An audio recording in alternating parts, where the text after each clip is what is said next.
He great chamber of the Galactic Council was filled with beings from 100 different worlds. Some had scales, some had wings, and some had bodies made of living crystal. They sat in a massive circle, thousands of seats rising up like a stadium, all facing the center platform where speakers stood to address the galaxy. Today, they were talking about humans. High Speaker Vorel stood at the center. He was old, even by the standards of his insectoid species. His forearms moved slowly as he spoke, and his voice echoed through the translation systems that let every species understand every word. "We have observed humanity for 40 years, Vorel said. 40 years since they joined our galactic community, and in that time, we have learned much about their nature." In the human section, Ambassador Ji-Hoon Kong sat quietly. He was a tall man with gray hair and calm eyes. He had represented Earth for 15 years, and he had heard many speeches about his species. Most of them were wrong. Delegate Morix rose from his seat. He was a Torvon, a reptilian species known for their love of war. His scales were dark green, and his yellow eyes looked at the human section with open contempt. "Let me tell the council what we have learned," Morix said. His voice was deep and mocking. "Humans are cowards." A murmur went through the chamber. Some species nodded in agreement. Others simply watched. 3 times humans have faced border disputes with other species, Morix continued. 3 times they retreated. When the Kellos incident happened, they paid money instead of fighting. When we offered them unfair treaties, they signed them just to avoid conflict. He turned to look directly at Ji-Hoon. They smile when we insult them. They bow when we threaten them. They run when we challenge them. Ji-Hoon's face showed nothing. He simply listened. "I move that we officially classify humanity as a conflict-averse species," Morix said. "Let the record show what they truly are. Cowards who fear war." High Speaker Vorel nodded slowly. "The motion is presented. Does anyone speak against it?" Ji-Hoon stood. The chamber fell silent. Everyone wanted to hear what the human would say. "High Speaker," Ji-Hoon said. His voice was soft, almost gentle. "Honored delegates, I thank you for allowing me to speak." He walked to the center platform, his footsteps echoing in the huge space. He was smaller than most of the aliens around him, but he did not seem afraid. "Delegate Morix is correct about many things," Ji-Hoon said. "We did retreat from those border disputes. We did pay reparations after the Kellos incident. We did sign treaties that were not in our favor." Morix laughed. "He admits it." "I admit it," Ji-Hoon agreed. "But Delegate Morix is wrong about why we did these things." He paused and looked around the chamber, meeting the eyes of dozens of different species. "You think we retreated because we were afraid to fight? You think we paid money because we could not win? You think we signed bad treaties because we were weak?" Ji-Hoon shook his head slowly. "You mistake our patience for fear. You mistake our mercy for weakness. We do not fear war, honored delegates. We fear what we become when we wage it," Morix snorted. "Pretty words. Poetic nonsense, is it?" Ji-Hoon asked. "Let me tell you something about humans. Delegate Morix, before we reached the stars, we spent 10,000 years killing each other. We invented weapons that could destroy entire cities in a single flash of light. We created poisons that could kill every living thing on a planet. We built machines designed only to cause suffering." The chamber was very quiet now. "We did these things to ourselves," Ji-Hoon continued. "Not to aliens. Not to enemies from other worlds. To our own brothers and sisters, we killed hundreds of millions of our own kind in wars that most species cannot even imagine." Let that sink in for a moment. "When we finally reached the stars, we made a choice. We chose to be better. We chose to be peaceful. Not because we were weak, but because we remembered what we were capable of. We chose mercy because we hoped the galaxy would be better than we had been." Ji-Hoon looked at Morix with something that might have been sadness. "So yes, we retreated. Yes, we paid. Yes, we signed. Because every time we had the chance to fight, we asked ourselves one question. Is this worth becoming monsters again?" He turned back to the High Speaker. The answer was always no. The border disputes were not worth it. The Kellos incident was not worth it. The treaties were not worth it. We chose peace because peace is precious, and because we know better than anyone what happens when peace dies. Morik stood again, his scales flushing with anger. More pretty words. But words do not change facts. Humans are afraid of conflict. This is obvious to anyone with eyes. Perhaps Jihoon said quietly, or perhaps we are simply waiting for something that is worth fighting for. High Speaker Vorel raised one of his forearms. The debate has been heard. We will now vote on the classification of humanity as a conflictiverse species. The vote was not close. Species after species voted in favor. The Torvants, the crystalline beings, the gas cloud entities. One by one, they pressed their approval. When it was over, High Speaker Vorel announced the result. By a margin of 842 to 56, humanity is hereby classified as a conflictiverse species. This classification removes their voting rights on military matters and reduces their trade protections under galactic law. Morik smiled at Jihoon. It was not a friendly smile. Perhaps now you will learn your place, human. Jihoon simply nodded and returned to his seat. He did not argue. He did not protest. He simply sat down and began gathering his things. Later that night, aboard the human diplomatic vessel, Jihoon made a call to Earth. President Unipark appeared on his screen. She was a woman in her 60s, with short gray hair and eyes that had seen many difficult things. "How did it go?"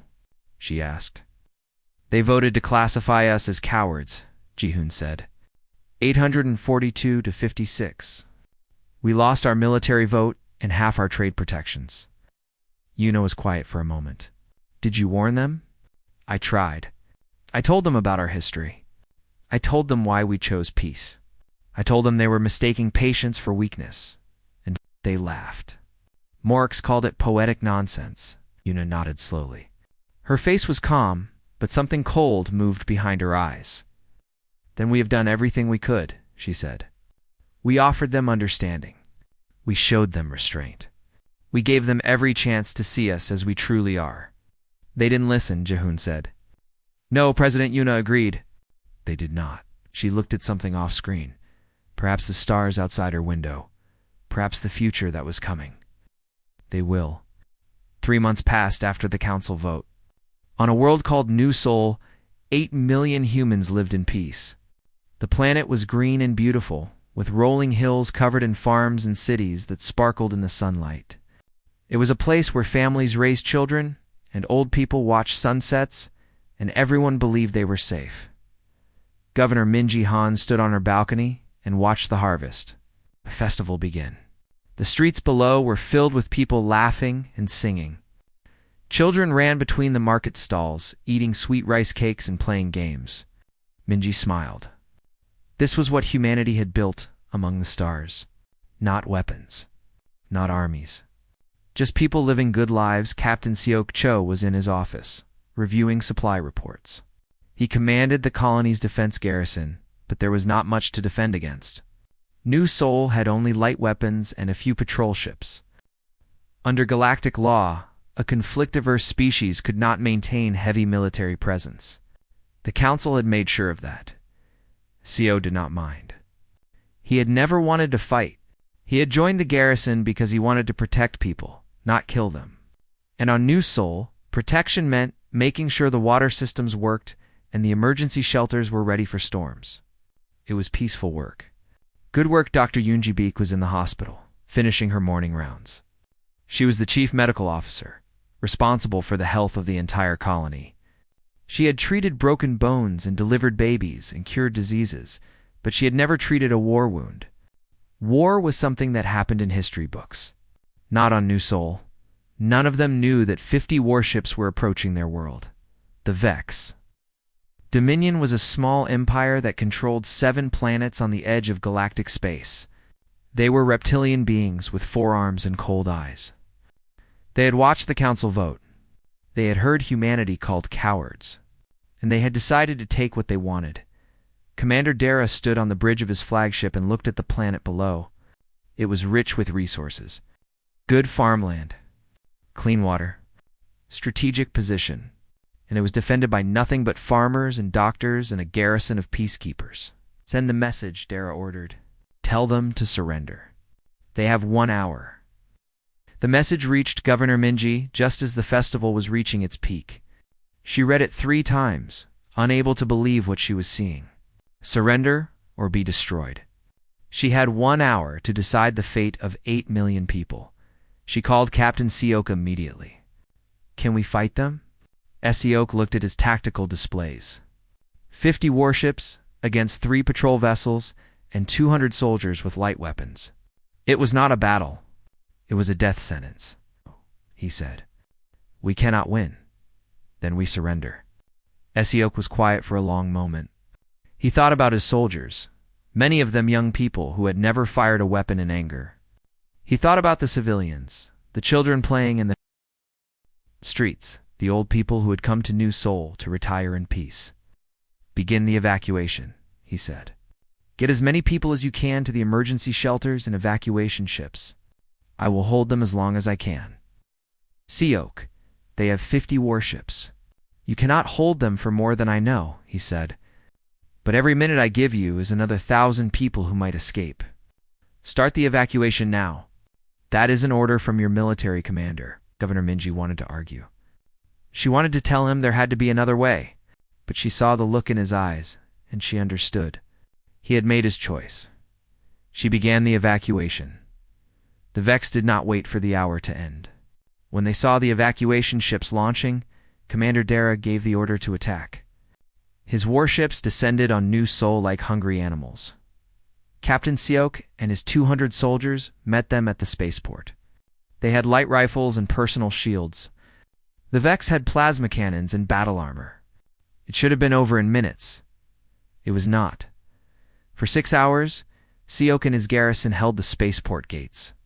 They fought from behind barricades and inside buildings, and on top of rooftops. They died one by one, but they did not run. Every soldier knew they were buying time with their lives, and they paid that price willingly. Seok was the last to fall. He stood in the gateway with an empty rifle and a broken shield, facing 100 Vex soldiers. He could not win. He had never been able to win.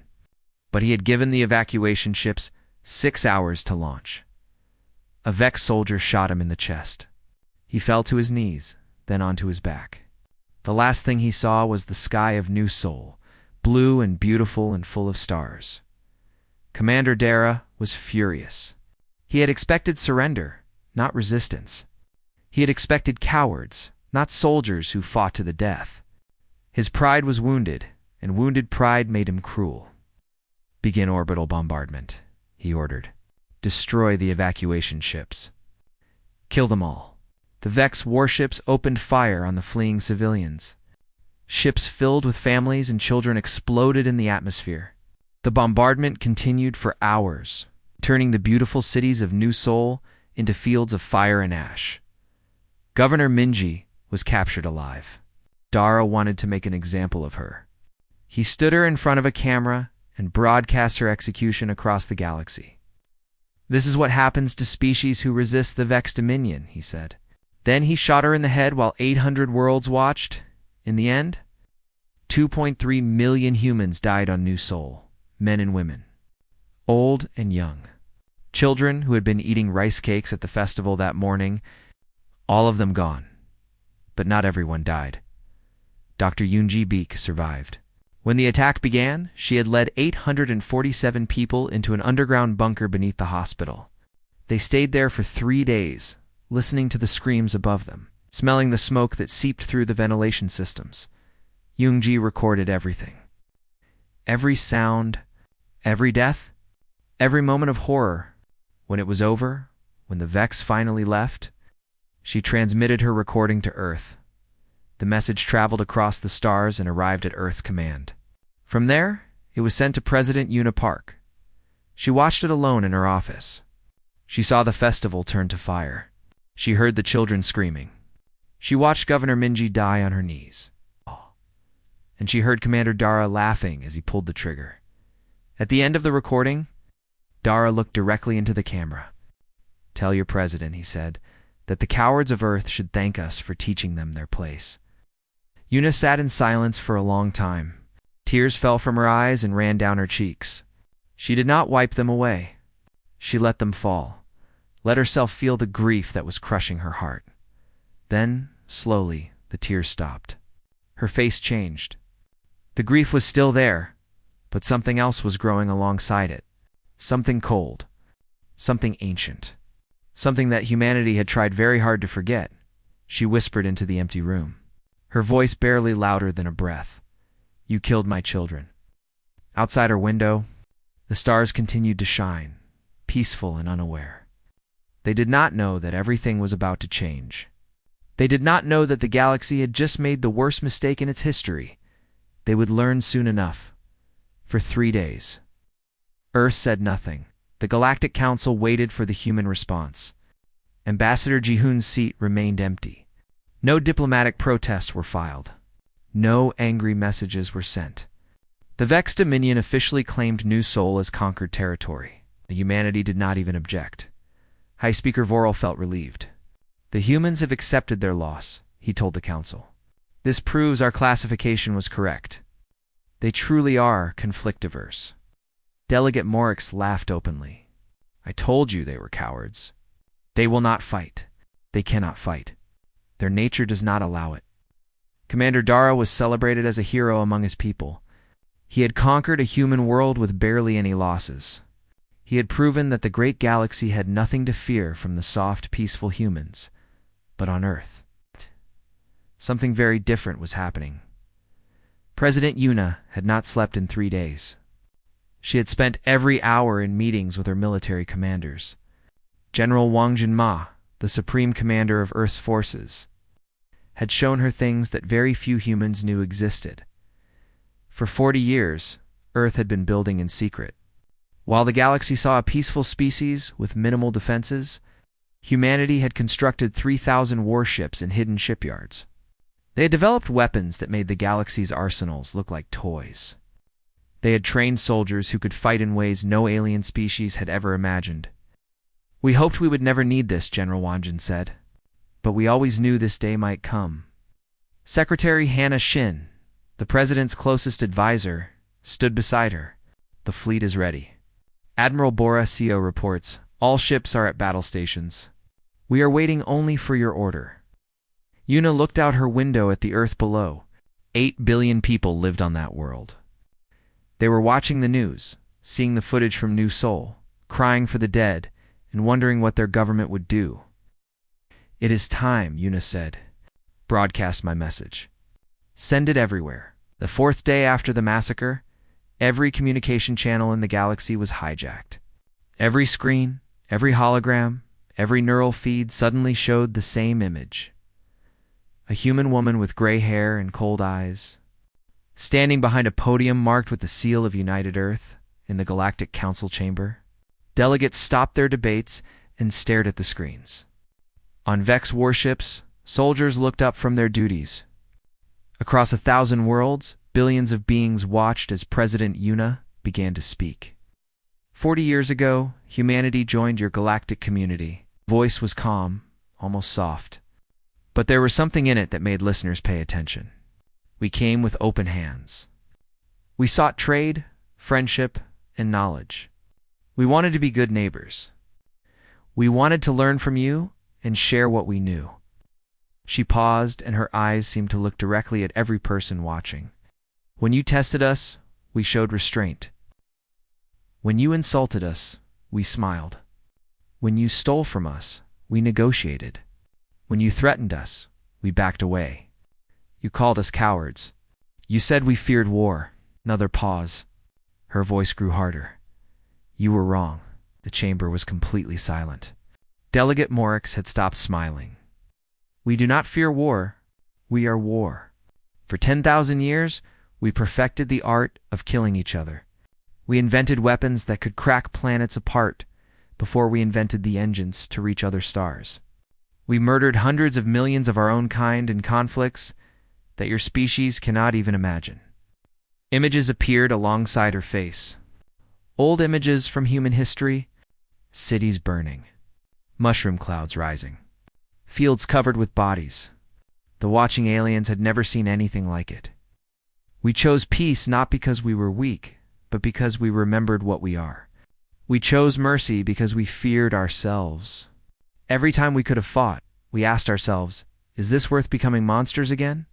And the answer was always no. Her voice dropped lower. Colder, until now. She leaned forward slightly, and her eyes burned with something ancient and terrible. The Vex Dominion attacked New Sol without warning. They killed 2.3 million of my people. They murdered children in the streets. They shot evacuation ships filled with families trying to escape. And when it was over, they laughed. They called us cowards and told us to thank them for teaching us our place. The image shifted again, showing the recording from New Sol. Governor Mingi on her knees. The flash of the weapon. The laughter. So I will teach the galaxy what human anger looks like. The screen filled with new images. Ships. Thousands of ships. Warships of designs no alien had ever seen, with weapons that glowed with terrible light. The hidden fleet of Earth, revealed at last. To the Vex Dominion, Una said, her voice like ice. You have 24 hours to surrender completely. Every member of your leadership will face trial for their crimes. You will pay reparations for 10,000 years. You will disarm every weapon and disband every military unit. This is not negotiable. She paused to let that sink in. If you refuse, there will be no negotiation. There will be no mercy. There will be no Vex Dominion.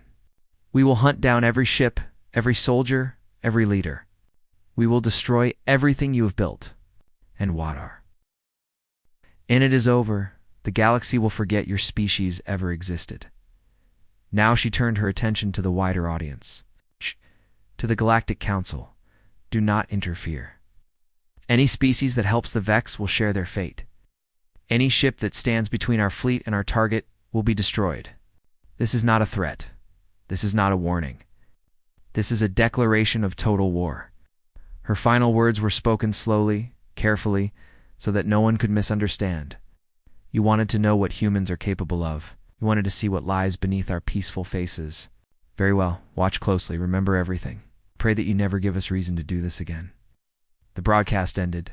The galaxy sat in stunned silence. Commander Dara watched from his flagship, still in orbit around the ruins of New Sol. His officers looked at him, waiting for orders, waiting for reassurance. He laughed, but the sound was forced. One species against the galaxy. They are bluffing. They must be bluffing. No one is that foolish. But his hands were shaking. In the council chamber, High Speaker Vorel tried to restore order. We must respond. We must take action. We cannot allow one species to threaten the entire galactic community. With what? Someone asked.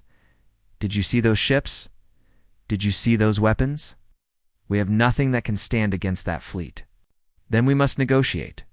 We must find a peaceful solution. Delegate Morix stood slowly. His scales had turned pale. I think he said quietly that the time for peaceful solutions is past. On Earth, President Una turned away from the cameras. Secretary Hannah stood beside her. It is done, Una said. Oh, we wait. Do you think they will surrender? Una's smile held no warmth. No, the Vex are too proud. They will refuse. And then we show the galaxy why we tried so hard to be peaceful. We show them the monsters we have always been. Show them what happens when you kill our children and call us cowards. The countdown began. 24 hours until the galaxy changed forever. The ultimatum expired at midnight, Earth Standard Time. Commander Dara stood on the bridge of his flagship and broadcast his response to the galaxy. The Vex Dominion does not surrender to cowards, he declared. His voice was strong, but those who knew him could see the fear in his eyes. Humanity threatens us with a fleet we have never seen. Then let them come. We will crush them as we crush their colony. The Vex have never lost a war, and we will not lose this one. Supreme Leader Vexer, ruler of the Dominion, watched the broadcast from his palace on Vexer Prime. He had sent extra ships to defend the homeworld. 500 warships now orbited his planet, the greatest fleet his people had ever assembled. Let the humans come, Vexer said to his generals. They will break against our defenses like waves against stone. Was still speaking when the alarms began. The human fleet did not approach. They did not travel through normal space. One moment, the space around Vexor Prime was empty. The next moment, 3,000 warships surrounded the planet. Admiral Taiyang Ru sat in the command chair of the flagship Unity. He was a quiet man with short black hair and calm eyes. He had spent 30 years preparing for this day, hoping it would never come, knowing that it probably would. "All ships report ready," his communications officer announced. Taeyang looked at the Vex fleet on his display. 500 ships against 3,000. They had positioned themselves in a defensive formation, expecting a long battle. They did not understand what they were facing. They had not raised shields, his tactical officer reported with surprise. They did not have time. Our arrival was too fast. Taeyang nodded slowly. Human technology was generations ahead of anything the galaxy had seen. Their ships could cross the entire galaxy in hours. Their weapons could tear through any known armor. For 40 years, humanity had smiled and bowed and retreated, all while building an arsenal that could conquer the stars. "Target all enemy vessels," Taeyang ordered. His voice was flat, emotionless, weapons free. The battle lasted 11 minutes. It was not a fight. It was an execution. Human weapons fired beams of light that cut through Vex ships like they were made of paper. Missiles that moved faster than the eye could follow struck their targets with perfect accuracy. Gravity weapons twisted metal and crushed hulls without even touching them. The Vex fired back, but their weapons splashed harmlessly against human shields. Their fastest ships could not escape. Their strongest armor could not protect them. 500 warships became expanding clouds of debris in less time than it takes to eat a meal. When it was over, Taeyang spoke to his fleet. Phase 1 complete. Move to Phase 2. No survivors among military vessels. Protect civilian targets. We are not here to destroy a species. We're here to destroy a military. Cross the Vex Dominion. The same scene repeated. Human ships appeared without warning around every military base, every weapons factory, every training facility. They struck with overwhelming force, destroying everything that could fight back. Then moving to the next target, Captain Narration commanded the stealth carrier Silent Fury. Her mission was different from the main fleet. She led a team of Special Forces soldiers, the best humanity had trained. Their job was to capture the Vex leadership alive. They found Supreme Leader Vexor hiding in his bunker beneath the palace. He was surrounded by his personal guards, the elite warriors of the Dominion. They had never lost a battle. Sergeant Dong Suim led the assault team. His soldiers moved like shadows, striking from angles the Vex could not defend. The elite guards were killed in seconds. Vexor was dragged from his hiding place, screaming and crying, begging for mercy. "Please," the Supreme Leader whimpered. "Wait, please, I surrender. I will give you anything. Just do not kill me." Dongsu looked at him with cold eyes. "You should have offered mercy to the children of New Seoul." But he did not kill him. That was not the mission. Vexor was bound and taken to a human ship, where he would wait for his trial. The war ended in 72 hours. Every Vex warship was destroyed. Every military base was captured or eliminated. Every weapon factory was reduced to rubble. The Vex Dominion, which had proudly declared that it would crush humanity, ceased to exist as a military power. The Galactic Council watched in horror. Species that had laughed at humans now sat in terrified silence. They saw the power that humanity had hidden for 40 years. They saw what happened when someone finally pushed the peaceful species too far.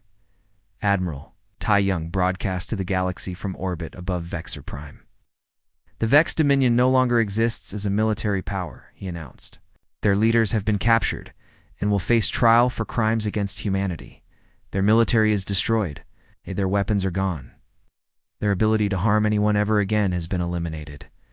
He paused, and his eyes seemed to look at every alien watching. "Their civilian population is unharmed. Their cities still stand. Their people still live. Humanity does not make war on innocence. We do not murder children. We do not laugh while families burn. That is the difference between us and them." Another pause. "The war is over. Earth asks nothing from the galaxy except this: remember what you have seen." Remember what happens when you kill our people and call us cowards. Remember that we chose peace for 40 years, and we can choose war in an instant. On Earth, President Yuna watched the reports come in. Victory on every front. Enemy leadership captured. Military destroyed. It was everything she had hoped for, and everything she had feared. Secretary Hannah stood beside her.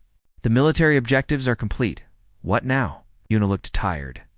The anger that had burned in her eyes was fading, replaced by something sadder. Now comes the hard part, she said. Now we must show the galaxy that we are not the monsters they think we are. We showed them our power. Now we must show them our justice. The trials. The trials, every leader who ordered the attack on New Sol will face judgment, not revenge. Judgment, the galaxy must see that humans fight with honor, even when we fight with rage. She turned away from the screens, showing the destroyed Vex fleet, and we must rebuild New Sol. We must honor our dead. We must make sure their sacrifice meant something.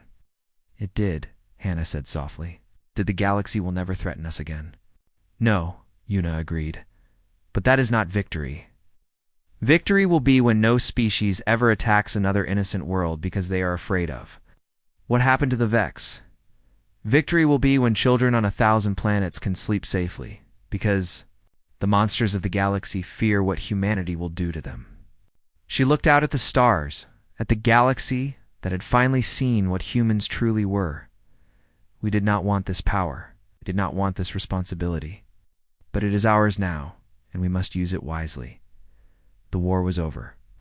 The consequences were just beginning.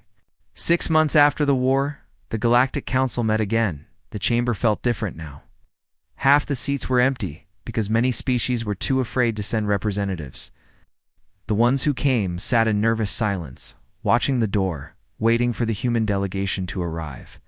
When Ambassador Araquan entered, every alien in the room stood. It was not a sign of respect. It was instinct.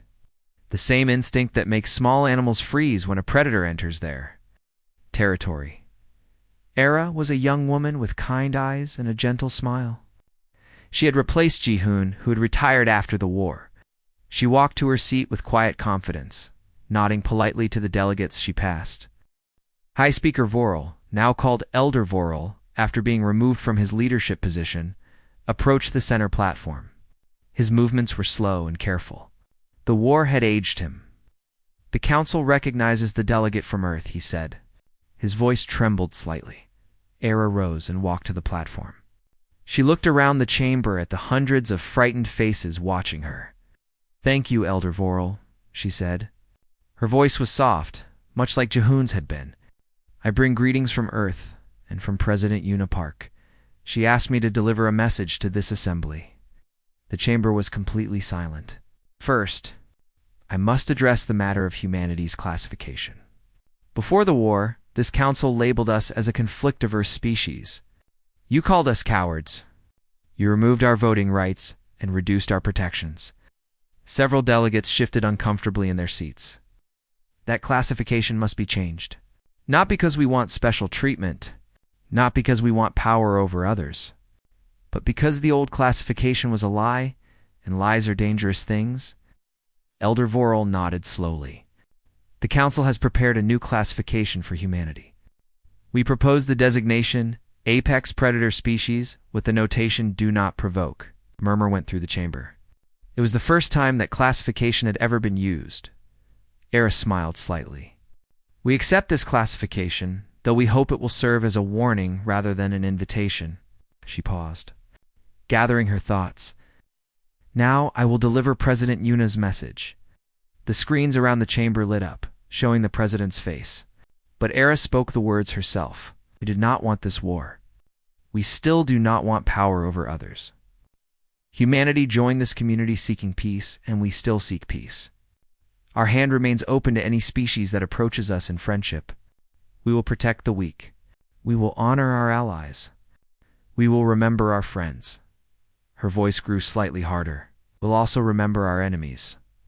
She looked around the chamber, meeting the eyes of delegate after delegate. But we are not here to threaten you. We are here to explain. For 40 years you watched us retreat and bow and accept insults because you thought we were weak. Now you know the truth. We were not weak. We were patient. We were merciful. We were trying to be the species we hoped we could be instead of the species our history made us. She took a deep breath. That has not changed. We still want to be peaceful. We still want to believe that the galaxy can be better than it has been. But we will never again allow our mercy to be mistaken for weakness. We will never again watch our children burn while the galaxy calls us cowards. Her voice softened again. You may fear us now. That is understandable. Perhaps even wise. But fear is not what we want from you. We want respect. We want honesty. We want to build something better together. All of us, every species in this chamber. She smiled, and for a moment she looked very young and very tired. Can we do that? Can we start again? Can we be neighbors instead of enemies? Partners instead of rivals? That is what Earth offers. That is what humanity hopes for. Not domination. Not revenge. Just peace. The chamber remained silent for a long moment. Then, slowly, delegates began to nod. Some even smiled back. Far away, on the rebuilt world of New Sol, President Yuna walked through the memorial garden. The names of 2.3 million dead were carved into white stone walls that stretched for kilometers. She stopped at Governor Minji's statue, at Captain Siak's grave. At the monument to the children who had died at the Harvest Festival, she had come alone, without guards or cameras. This moment was private, kept my promise, she whispered to the names on the wall. They will never hurt us again. No one will ever call us cowards again. Tears ran down her cheeks, but she did not wipe them away. A small voice spoke behind her. President Yuna. She turned. A little girl stood there, perhaps 8 years old. She had dark hair and serious eyes that had seen too much for someone so young. Hello, Yuna, said, kneeling down to the girl's level. What is your name? Jisoo. I survived the attack. Dr. Yunji saved me. Yuna remembered the reports. 847 survivors in the bunker beneath the hospital. This child was one of them. Are we safe now? Jisoo asked. Will the bad aliens come back? Yuna took the girl's small hand in hers. No, they will never come back. I promise you. No one will ever hurt you again. Jisoo studied her face for a moment, then nodded. Okay, I believe you. She walked away to join her caretakers, leaving Yuna alone with the dead. Years passed. The galaxy changed. Wars between species decreased by 94%. No one wanted to risk drawing humanity's attention. The weak and the peaceful found that they could live without fear because somewhere among the stars there was a species that would protect them. Earth did not conquer. Earth did not rule. But Earth watched. And everyone knew what would happen if they harmed the innocent, Chancellor Hayunbeek, who had succeeded Yuna after her retirement. Met with a young alien ambassador who was curious about humanity. Why did your species hide your strength for so long? The ambassador asked. Why pretend to be weak when you were so strong? Hyun smiled sadly, because we hoped we would never need to use it. We wanted to believe the galaxy was better than we were. We wanted to be wrong about what survival requires. And now? Now the galaxy knows the truth. Humans do not fear war. We fear ourselves. And after New Sol, we stopped being afraid. In a military academy on Earth, an old woman taught young cadets about history. Her name was Yunji Beek. She had gray hair now and wrinkles around her eyes. But her voice was still strong. A student raised his hand. Dr. Yunji, why do you teach? After everything you saw in New Sol, why do you stay here? Yunji looked at the young faces before her. They would be the next generation of protectors, the ones who would carry humanity's burden into the future. Because someone has to remember, she said.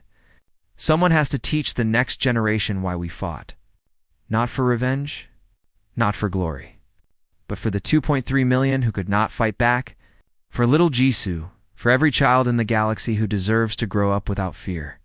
She stood straighter, and her eyes burned with the same fire they had held in that bunker so many years ago. We are humanity. We choose peace. We will always choose peace. But if someone takes our peace from us, if someone kills our children and laughs about it, if someone mistakes our kindness for weakness, She paused, looking at each cadet in turn. Then we will take everything from them, and the galaxy will remember why they should have left us alone. The cadets sat in silence, understanding at last what it meant to be human. In the stars above, the galaxy turned slowly on. Wars were rare now. Peace was common. And somewhere among the billions of worlds, children slept safely in their beds, never knowing that they were protected by a species that had learned, through 10,000 years of blood and fire, that the greatest strength is knowing when not to fight and knowing exactly when to fight. The end.